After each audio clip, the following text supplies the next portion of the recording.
Bilib ako sa mga Pilipino, sipag, sakrisyo at sikat. Hindi madali maging food provider o pamilya, wag lang magutom. Ang gutom at malnutrisyon, sanhi ay gera, poverty at bagyo, inflation rate at food prices.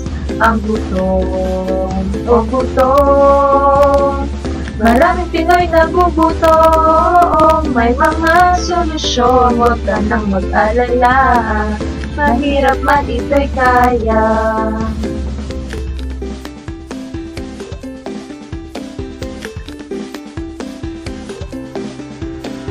Bawasan natin ang mga bilang, labis na hirap at gutom.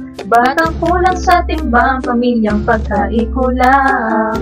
Bawasan, dagdagan ang pagunlad. Ang gutom,